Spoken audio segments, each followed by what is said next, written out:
বেশিরভাগ মানুষেরই লিভার রোগ একটা নির্দিষ্ট পর্যায়ে না যাওয়া পর্যন্ত কিন্তু শারীরিক কোনো লক্ষণ প্রকাশ করে না।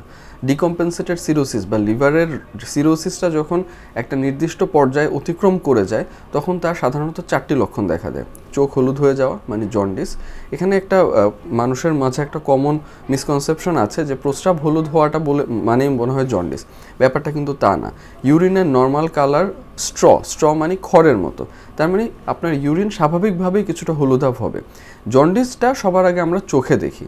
চোখে যদি হলুদ চলে আসে, জন্ডিস হওয়াটা লিভারের, জন্ডিস কিন্তু আরও অনেক রোগে হতে পারে, তবে লিভার রোগের একটা অন্যতম প্রধান লক্ষণ হচ্ছে জন্ডিস দেখা দেওয়া।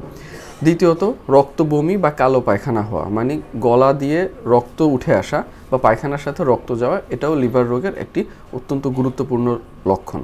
এছাড়া জ্ঞান বুদ্ধি কমে যাওয়া বা অসংলগ্ন আচরণ করা, লিভারের রোগ একটা নির্দিষ্ট পর্যায়ে যাওয়ার পরে রোগীদের এই লক্ষণটিও দেখা যায়।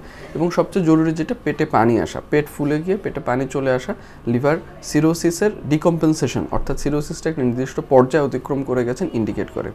এছাড়া যদি স্বাভাবিক বা কমন সিমটম বলি, ক্লান্তি লাগা, দুর্বলতা লাগা, খাবার খেতে ইচ্ছা না করা, সব সময় কোনো কাজে আগ্রহ বোধ না করা, শারীরিক মেলামেশায় আগ্রহ কমে যাওয়া, এই সবগুলোই কিন্তু লিভারের রোগে হতে পারে। তবে এই লক্ষণগুলোকে আমরা বলি নন স্পেসিফিক সিমটম, কারণ আরও অনেক রোগেই এগুলো হতে পারে।